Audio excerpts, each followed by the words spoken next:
Hey everyone, welcome back to Good Luck With That. I'm your host, Ashley Rayfeld. Today's guest is Natalie Porter, a skater, a librarian, and a historian whose work has been reshaping how we understand skateboarding's past. Natalie is the author of Girl Gang Zines and Power Slides, a book and living archive dedicated to documenting women's skateboarding history, not just as a footnote, but as a complete through line at center stage. One of her central arguments is deceptively simple. Skateboarding wasn't gendered at first. It became gendered once the industry formed. The idea opens up kind of a bigger conversation about power, belonging, and who gets remembered, and that's where we're headed today. So let's get into it. You're a skater, a librarian, and now the author of Girl Gang Zines and Power Slides, about 2 decades of work in the making. How did all of those parts come together in this book? Ashley, well, first up, thank you so much for having me. It is a privilege and an honor. Huge fan of the podcast. I'm just having a blast tuning in every week. So much fun. So you mentioned 2 decades plus of a lot of work, a lot of nerding out. And yeah, basically 2003, I've been skateboarding for a while, since 95, and I decided I wanted to do this thesis paper for my master's.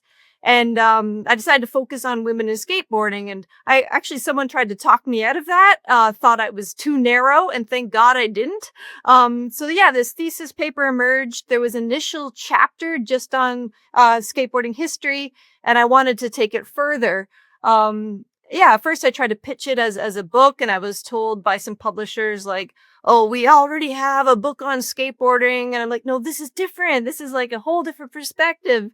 So I just kind of kept hoarding stuff, pursued my library science degree, kind of used that skill set to go deeper and deeper and collecting zines. And then, I guess around the pandemic, I threw down this, women's skate history archive, just kind of a place, a community hub where I could create kind of bios, and just fill it up with content. And, I was motivated by a bit of rage. Like I just wanted a place where there was just a mother load of evidence, because I was kind of sick and tired of hearing these things like, oh yeah, like to my face, girls didn't skate in the 90s or 80s or 70s, like just whatever decade that person was part of. And I just kept getting a bit riled up. So obviously, like, I'm a librarian. I'm not like physically violent. I'm not a violent person.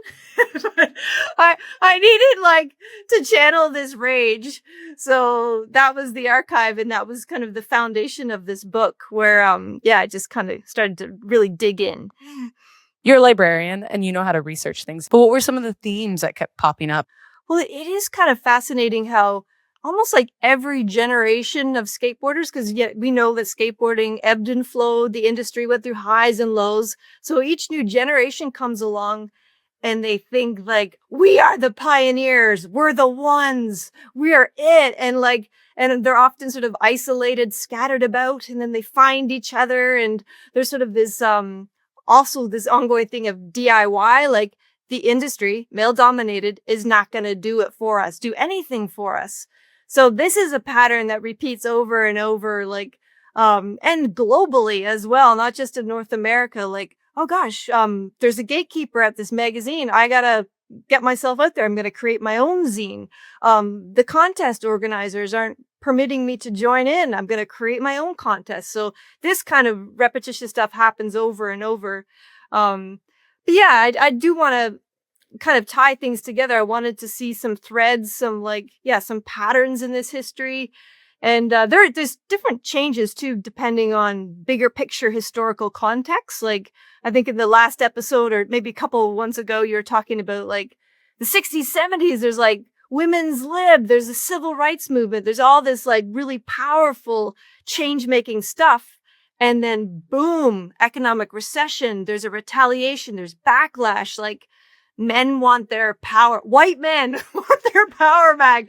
And so this has an impact on skateboarders too. As much as we want to pretend that we're a counterculture, they're very much influenced by these attitudes. And like, whether it's homophobia during the 80s and the AIDS and HIV crisis, that plays out in sort of skateboarding, or like, this Reagan mentality of, women back in the house, family values, suddenly girls are, told to be sidekicks, girlfriends only, like get back in the kitchen kind of stuff. And you'd actually read that in letters from guys who are like responding to female skaters. So it's interesting to watch just how, history as a whole impacts skateboarding, and then how it affects women and how we respond, often by going underground and just doing our own thing, because we're a special breed of people. We're pretty badass. That's like the subtitle of the book, A History of Badass Women Skateboarders, because we have to put up with all kinds of comedy. Comedy is so polite. How nice of you to say it that way. So there's always these missing links, and I just wanted to piece it together, create this puzzle, like this, as I said, this mother lode of information where you could just hop into a decade and just explore to your heart's content. That was my goal. I think you accomplished that goal, and we're looking forward to the renewal of it as well. So your work is obviously not done, which is so exciting about this. It's just such a living library that will continue to go on. Skateboarding is a toy. That's how we initially looked at it. Of course, you've said this best. And it didn't have a gender around it. But you mentioned how once the industry formed, that shift happened. So can you walk us through that? Definitely. The late 50s, early 60s, we hear this over and over, the waves were flat. We wanted something to do. Skateboarding was it. And it was very accessible to kids, go to shop class, get a 2x4 and roller skate wheels. And it was a toy and it was joyous. But from the get-go, there was definitely tension from the authorities in cities and mayors wanting to disband this rogue collection of children having fun and creating chaos. But gender? No, it was really a toy for everyone. And you see that from the very first issue of the Quarterly Skateboarder, in 1964. Girls are present. And this is the other fascinating thing. The very first editorial in that magazine, they're talking about the Olympics. They're aspiring to the Olympics. So from the get-go, they're thinking about how that could be and sort of competitions and potential for that. And obviously it goes through a dive into before the 70s, brought back to life. And again, that sort of idea of the Olympics, that was the ultimate standard of validation for skateboarding back then. And you see some women like Jana Payne. She was state champion of California, not going pro because she thought, we're going to be in the Olympics. I have to remain amateur, which was the deal back then. And so they still had contest divisions for girls and guys. But the moment, you go pro and there's it becomes this massive money making machine in the 70s, major money, industry was happening. That's when you start seeing the divide. Contest pay, totally disparate for the guys and girls. The pro women, Sunday morning or whenever the guys are finished, very dismissive. And it's just fascinating how it did start so equitable, but the moment money comes in, it's something shifts and we're at a disadvantage. Which I always find so interesting, the money shift part, because there is a business case, undeniably, for women in skateboarding. It's a bigger marketplace. You're just doubling the marketplace. It's just really quite simple. So it's wild when you think back to you talking about this equitable beginning of skateboarding that was just purely about joy. And then there was a little bit of a formality assimilating around it for it to be more of a sport in the 70s and an industry. As we see skate parks disappear and the industry take a dive, in the 80s, a new industry kind of rises. Can you tell us a little bit about that period and what the industry shifts from? Yeah. So 80s, remember a lot of towns had banned skateboarding in the streets all the way back in the 60s. So that had repercussions in the 80s. The parks are gone. They have to return to the street. So there is a kind of a gritty element, seeking out pools and streets and all. Yeah, it did shift. It changed. It did become, more punk. But the thing is, there's still rules in punk subcultures, and it's often the guys who are making those rules. And so that became popular and trendy. And then we have another, we had a recession, and then things are picking up again in the 80s. It is completely rebranded as a subculture for young prepubescent boys and completely catering to them. And the Olympics is off the table. There's not even an illusion that's going to happen. So they have no sense of like accountability of returning to like, girls and guys divisions. Like that was cut off in 1981. The Association of Skate Park Owners decided, hey, girls, you're doing great. Carabeth was obviously leading that crew, but there was a crew of girls who are doing great, having a blast. We have to eliminate your division. You have to now skate with the boys. This is 1981. It is done. And like, obviously, like Carabeth was skilled enough to like say, all right, here we go, and kept going. But a lot of the girls they're not into that. Like they didn't feel comfortable. And so it took like a certain kind of gritty person to like want to pursue it. And so by late 80s, is often older teenagers, like punk girls are like, yeah, I want to get into this, and I want to make zines, and I want to have a community. And then things kind of began picking up again, but no support from the industry at all. And I'm so fascinated with the 80s. I love it. I love the zines. I love these stories of just like, this is, subculture within a subculture, if you can even call it that. This is the real deal. They had to go through hell from not only like their parents thinking, stigmatizing this as a juvenile delinquent pursuit, and then their peers, their fellow skateboarders, shitting on them. So, I find the 80s so fascinating, but yeah, it's definitely completely branded as boys only pursuit. And, yeah, but you can find these like really candid stories in zines. That's why I find them, it's in like the title of my book. I find them so important. These like primary documents, they're tactile. There's no gatekeeper saying like, oh, you can't say that. Your photo doesn't deserve to be in it. The letters, it's just glorious. So, Ladies Skate World by Lori Cooley Wong, True Devotion by Bonnie Bluin, Girls Who Grind by Lynn Kramer, which became Equal Time zine. They're gold. It was too punk, too hardcore for girls. Not true is actually the opposite. These girls were too hardcore for you. I was about to say, yeah, you say that women in skateboarding are often more punk than men. Yeah. And without a doubt. And it wasn't because they were louder. It was because they were willing to exist without permission and willing to build their own worlds around it and move through all of that friction endlessly because of the joy of skateboarding. And it's so hard. Like it's easy for us to have a conversation within our world to really have just utmost respect for each other because we know it's just such a choice that you choose over and over again. And it comes with a lot of effort, not just the effort of learning the activity and like figuring out how to do it, but it has all of these other massive, bigger picture points of friction around it. And as someone who's worked as in the industry for most of my working career, I really like to zoom in on like what it's like to be in that position.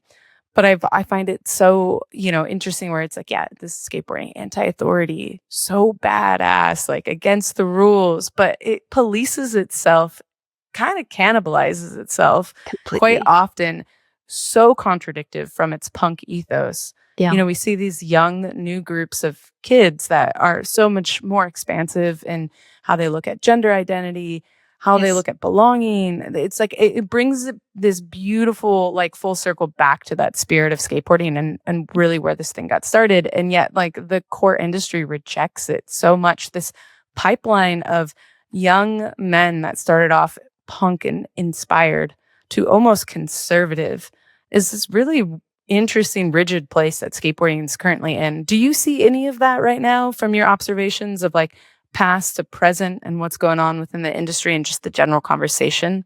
I've been invited on Closer Skateboarding magazine. I've been a columnist for them for, I guess it's the four issues I've written a column for them.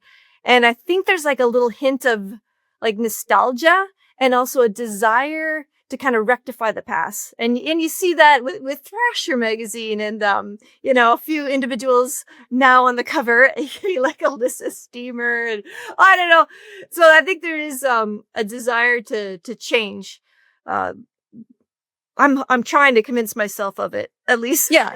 I mean, there definitely is that desire. We're Yeah. seeing it in real time. We're seeing commitments to put women on skate teams and support them Yeah. financially. We're seeing guaranteed pathways that are being developed for women to really stay in skateboarding and be supported. Yeah. I think there's more room to grow on it, of Yes. course, without a doubt. I also think that there is this like rectifying of the past where there still is a little bit of just like maybe not consulting the community for like best picks. Like it's all great, Oh, everyone's a best pick, but sometimes I feel like it's so clear you're still not listening or paying attention to the conversation when you're just kind of scrambling things together to figure out who was in the past or who yeah. is going to be the like future and who is the present. And all they can say is like, girls have been progressing so much in these last couple years, or girls are progressing. And I say, how the fuck do you know? You never were paying attention in the past. Like, you were watching. So how actually do you know? Yes, they are progressing. They're doing amazing. There's some like insane skateboarding happening, but it grates on me that like, they say this without any context because they really don't know. They weren't watching X Games back in the day. I don't know. It's just like kind of funny, annoying. Yeah. And like the coverage was so limited, as Yeah. like there were eras where women's names popped out. You had Cara Beth Burnside out for a reason. Like she was able to hold media power because of just the extraordinary talent. But there's, through your research, an entire community globally. And then in the Yep. 90s, it's always like Alyssa Steamer and Jamie Reyes, well recognized, well deserved, absolute heroes. There's no question.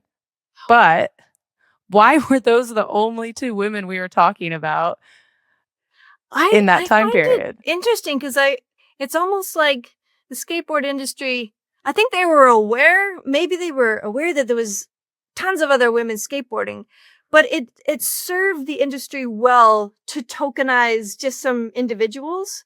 And it kind of made the guys feel like, oh, they're just like these exceptional, freaky women that are really amazing. This couldn't possibly happen for, a significant portion of young girls as skateboarders to rise up. This is like, it just made them feel better that it was just like these select individuals. Just I'm just like riffing here. I have no idea, but like, that's kind of how it felt. And that's also like this thing in the sports industry as a whole. We're in the 90s and we're talking about, the incredible career that Alyssa Steamer and Jamie Reyes were able to have and lightly supported in the mainstream media. Yeah. And we see the need for more female skate contests. Patty Segovia comes out with All Girls Skate Jam in 97.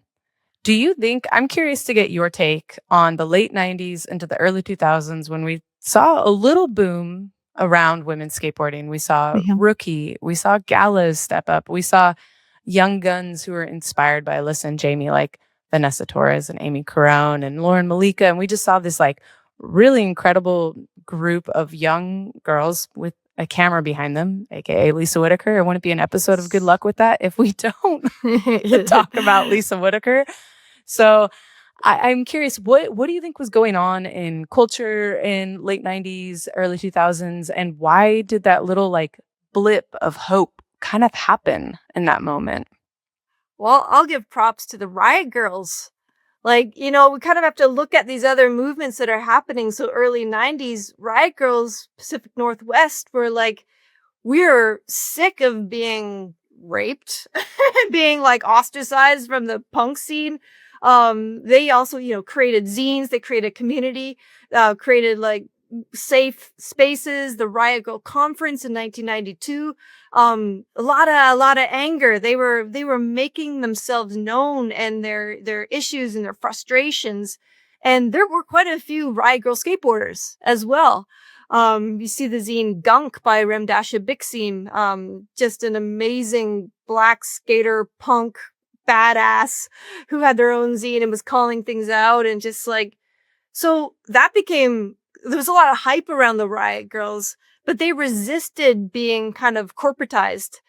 But the mainstream did it anyways. So this girl power thing comes along and it's like, there is a bit of hype around girl power.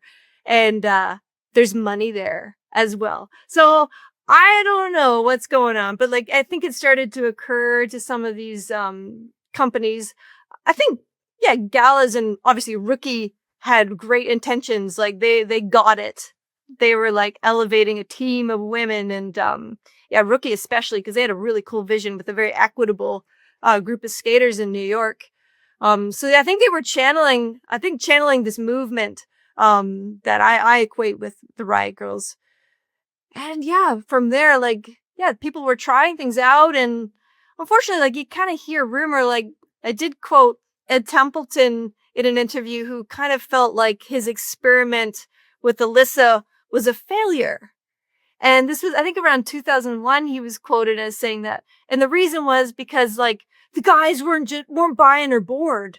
And in his mind, it was still up to the male market of skateboarders to determine our fate, as if like we depended on them to buy our products, and had no concept that they could sort of cultivate a market of young women who were like willing to, buy these boards and these shoes and like, yeah. And so it still had this really backward mentality of like thinking that we're dependent on them, but we really aren't.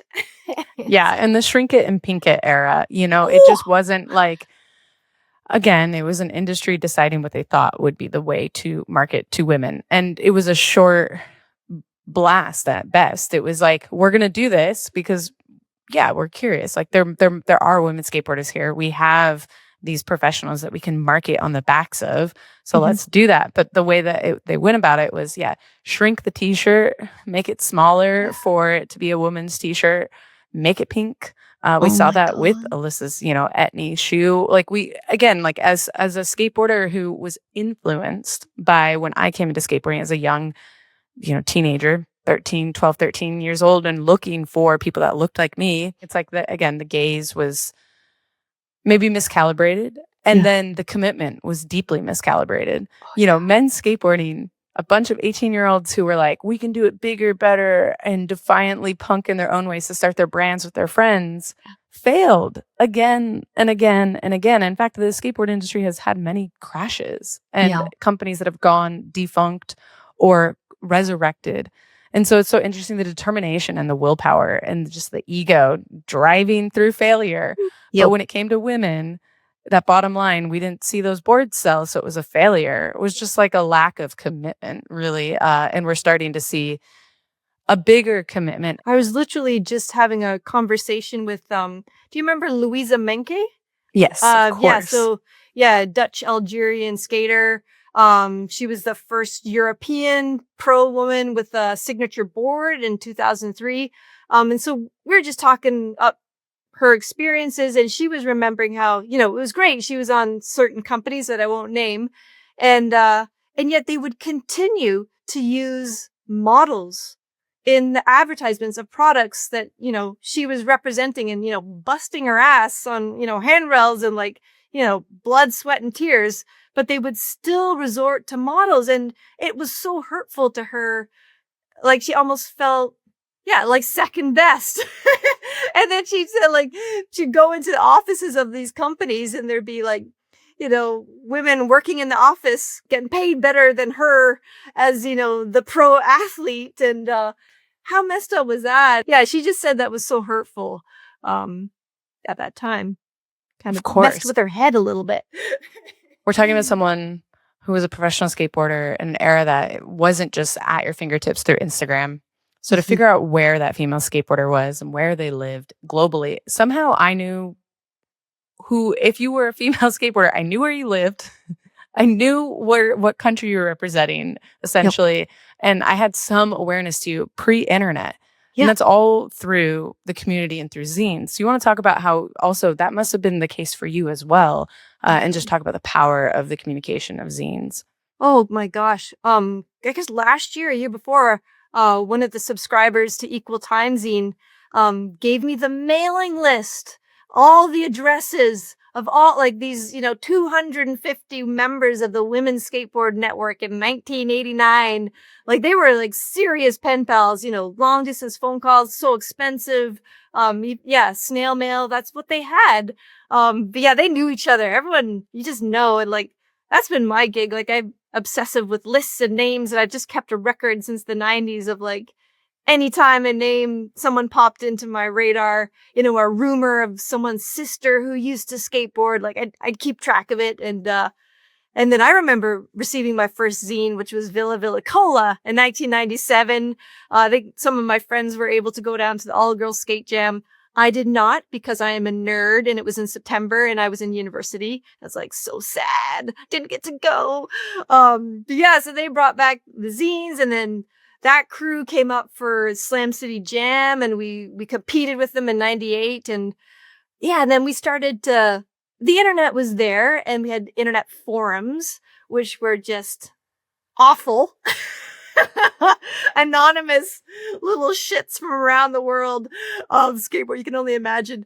But then there were some sort of safe spaces, like, different forums that we were trying to protect each other. So that was kind of the first sort of finding your people. And then of course, Lisa, bless her, with the side project, which became Girl Skate Network, as sort of that centralized hub. And she was posting finally the contest results that were starting to emerge. You kind of like take note, and then like Gala Skate Jam was over in France and Germany, and so they're starting to pop up, and just starting to keep track of all of these names around the world. But and of course, check it out, zine turned magazine, like, holy smokes. Yeah, I got to give them more props. Always have to like articulate that. Like, what an amazing initiative, from emerging from Brazil, coming up to the States and becoming a bilingual, glossy, gorgeous magazine. Like, I think they did 18 issues, and then they had a 19th. And of course the funding and whatnot sort of failed them. But at the time, like I just coveted that magazine, and so cool. So So we cool. found our way, but it was always like DIY, do it for yourself, because it's just no one's gonna really help you out. But I think it makes it more authentic and more like just more badass. For me, Villa Villa Cola was instrumental in helping open up a world of skateboarding to me. Oh yeah, so like they were just such a creative crew of skaters that are based out of San Diego. Nicole and Tiffany Morgan were sort of the twin sisters that really initiated that. And like people like Lori D, who's still at it, like amazing creative artist who's just like, such a legend, graphic designer and creative person. And Van Nguyen and Faye Jaime, and just an amazing crew of people. And they just weren't playing the game. They were doing their own thing, making their own zine. I think there was a time where they tried to like pitch some gear to skateboard shops, and like the guys like, why would girls want this? There are no girls around here who skate, like, to their faces at the time. Like, I don't know, like, I'm not articulating it well, but so they persevered. They found their people, and they sustained it through the decades. Had their highs and lows, pursued different things, but like, gosh, 2003 when they came together, I think Lisa said she was, accumulating footage of all these young guns like Vanessa and Amy, and had a vision for getting nowhere faster. And 411 Video Magazine stepped up and were just like blown away. Like, we didn't know. And that finally clued in, like, we got to make a feature film here, which is amazing. So they persisted. And I really appreciate that. And obviously up in Vancouver, where I was at the time in the late 90s, early 2000s, I had this amazing crew of skateboarders, which included Michelle Pizzell, who would go on to launch Antisocial Skate Shop. And she's just like, she's a connector. She just makes things happen. So many positive things. And we had this zine called Idlewood, which was actually, it came out, I think, was it 2007, a little bit later. We were all like riding motorcycles because we wanted to access the skate parks all around the Lower Mainland. So the zine is kind of like this skateboard motorcycle road trip crazy publication. It's so much fun. It was just really fun to contribute to. And I think the first couple issues I had a column, which is like a women's skate history column back then, which is sort of the basis for for all this fun today. But yeah, I really am grateful to her. Like, yeah, I met her in, I guess, 97, and she was still in high school and I was in university, and she had this crew that I kind of adopted, and had a lot of fun with them.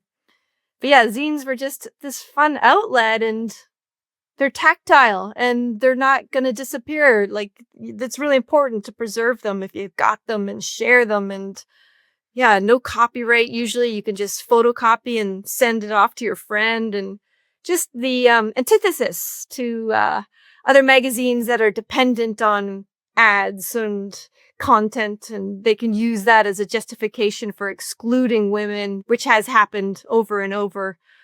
Speaking of Villa Villa Cola, there was for a while in Trans World, because in 2004, every second issue, they were supposed to have this 2-page Villa Villa Cola feature. I think it lasted 4 issues.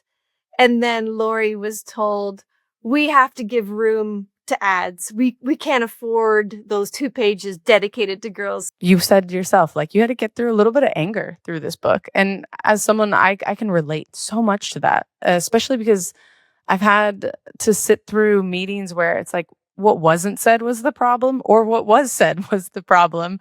And there's an accountability that feels so absent. How did you work through your anger in writing this book and creating the archive project? Yeah, it's been a funny journey, because like, I think right at the beginning kind of referenced this experience where like I've taken a break from skateboarding. I've returned to it in my early 40s.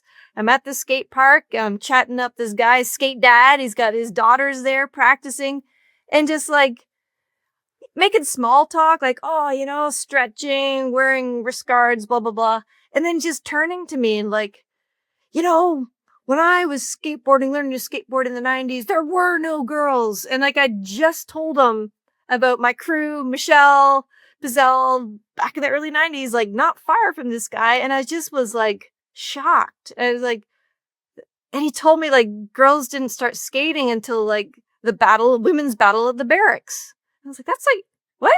They didn't start? And I kind of realized after a while, like, he's got this standard of what skateboarding is. You are not a skateboarder until you can accomplish something on par with what he can accomplish. That is the golden standard. So if you're, just pumping around, practicing kick flips on the flat, like, you are not a skateboarder. So that's what I kind of realized. Like, there's still these weird rules of like who gets to define who's a skater, who's authentic.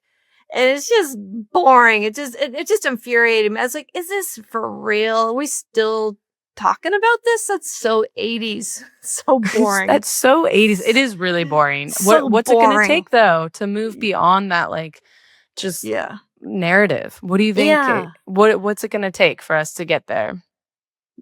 Just a new generation that never had to go through that dialogue. It's just like that it was never talked about. I don't know.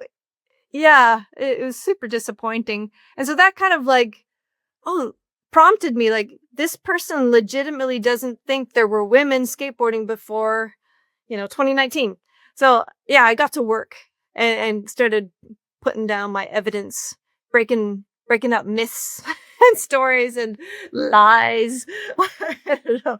It was motivating. It's good to be angry, but at the same time, I realized if people are going to like listen to me and new generations of men, like, that's not how I'm going to get my message across, through anger. So I'm trying to come at a place of like opportunity for someone to learn and to learn new things. And but I needed that proof. I needed the stories. I needed the zines. That's really helping me because now there's no denying it. And this brings me great joy, because I tag every single photo on that archive. I'm quite meticulous about the tag, the naming of it. So if you're like, say, a dude Googling a name of a skate park from 1978, like Carson City, California, 1970, you're going to get a photo of a woman skateboarder, because I've just pummeled the internet. It's like oversaturated it. So now those are the Google images that are going to pop up for you. It brings me such joy. We thank you for your service. So much so.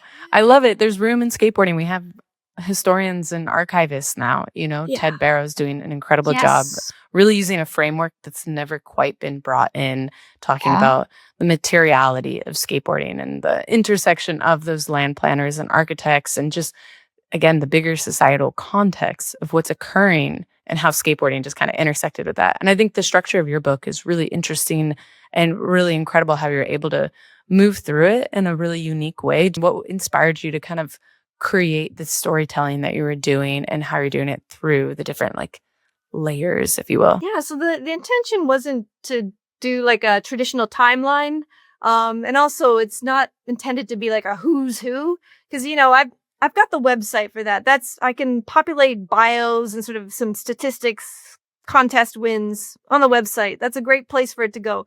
But I wanted it to be a bit more accessible and readable.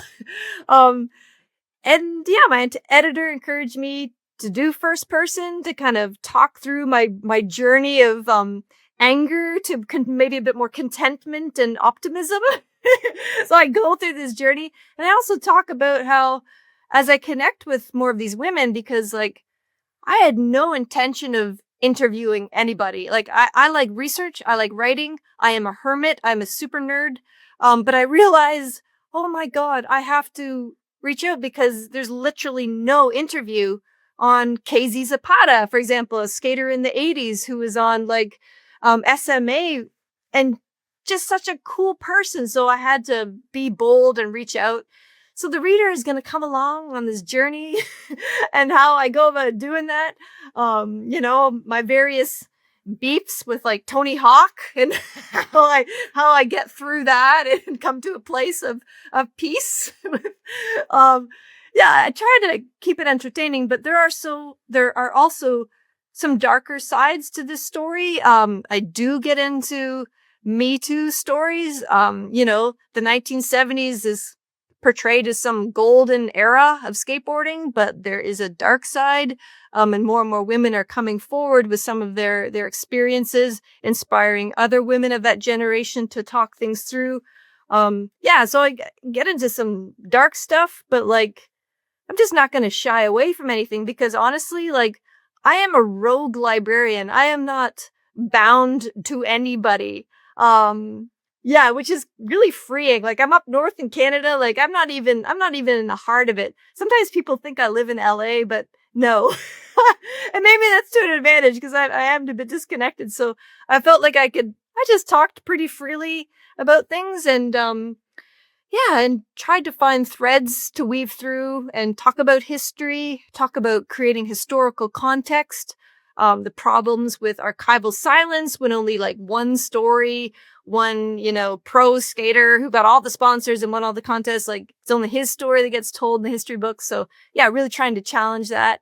I had a pretty good time, and made some amazing connections with these women who are now my own mentors, showing me how to be as I get older, and, hitting menopause is around the corner.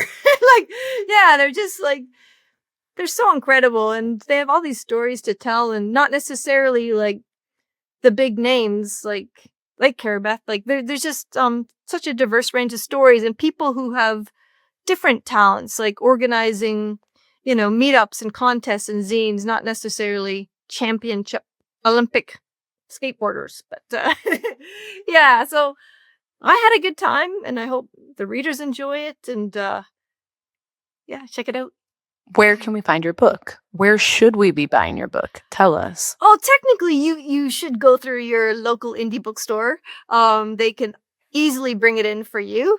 Your local library, you can suggest a purchase. But I should do a plug. If you're more of a visual person, listeners, please do me a favor. If you could check out Unfinished Skate Film. So at Unfinished Skate Film. This is the efforts of Pam Riddlemeyer. So back in 2001 to 2004, she accumulated a crap ton of interviews of like all the legends and like even some of the most elusive skateboarders like Lori Rigsby. No one, she never talks about skateboarding. Sasha Clark, Anita Tessenson, Stephanie Person, like, oh my gosh, Patty McGee, rest in peace, Ellen O'Neill. Like, she gathered these incredible stories and all of this footage. And of course, back in the day, back in 2004, she could not get support or funding for her documentary. And she's trying again, 20 years later. And yeah, Lisa's in there. Like, oh my God, it is so glorious. So I've actually seen the bulk of the film, and it's amazing. She needs support. Like, this is Netflix quality kind of documentary. Someone needs to jump up and just step up and help her, because it is killing me that this footage is not out there. I really, really want this, done. So, unfinished skate film. Do yourself a favor if you're more of a visual person. Check it out and give her some love. Pam Riddlemeyer, you're doing good work. Also, for other visual options, you can check out your archive. Tell the listeners a little bit about that as well, real quick. Sure, yeah, womensskatehistory.ca. And it's kind of organized into decades, so 1960s, 70s, 80s, 90s. I'm just getting into the 90s and early 2000s because I've really focused on the earlier decades. And I'm up to like 350 plus bios now from all around the world. I'm finding like the national champions of like Brazil and the Philippines and Mexico from back in the 70s, shining light on them, and any footage or photos or interviews, I put it there, and it is just like ongoing. I'm relentless. I'm obsessed. Anytime I find something new, like I just add it all the time. And starting to create like new bios as well.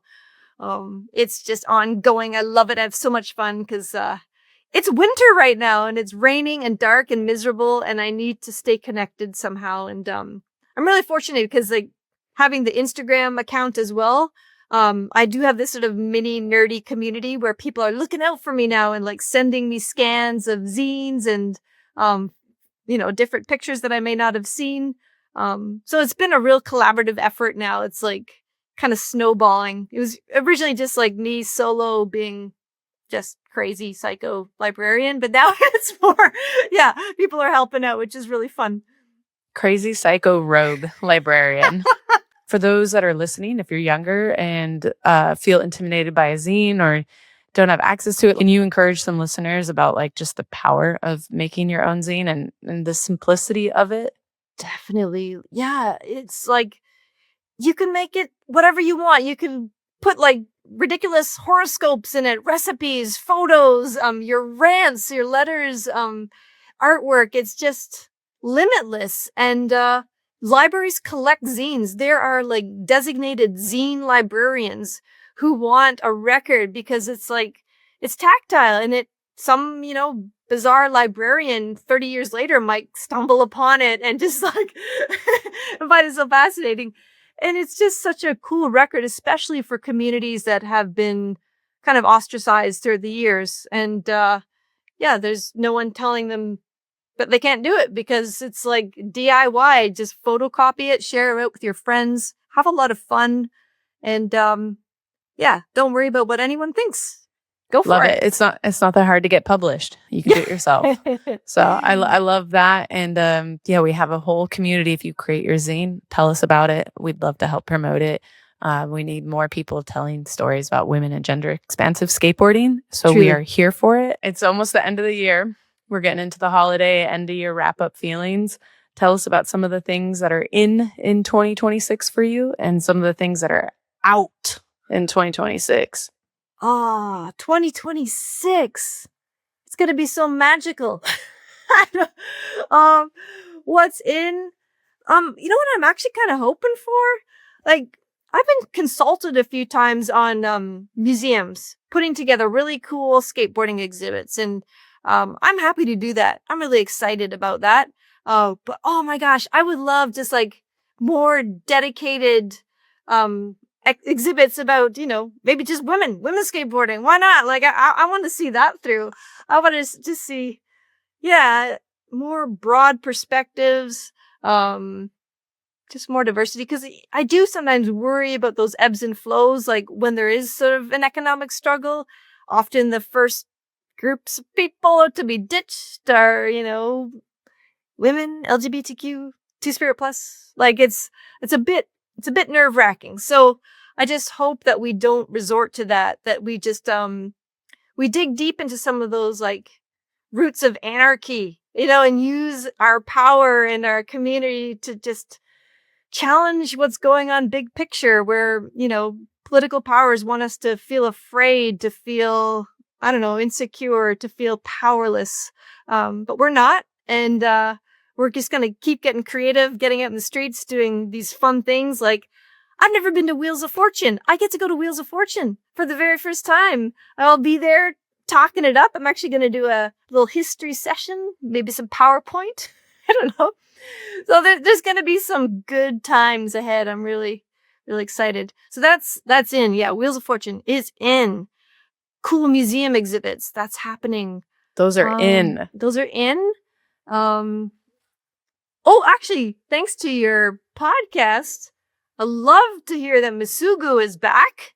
Masugu Okamoto is back. Like, I was, also very, very worried because, like, the Olympic machine can really spit out the young people who are, disposable. They're not disposable. So that's out. If someone makes anyone feel remotely disposable or insignificant or, without value to skateboarding as a community, like, that's out. Get out of here. It's all about the love and kindness and opportunity and having fun with your friends and so that kind of negative attitude. That's love ugly. it.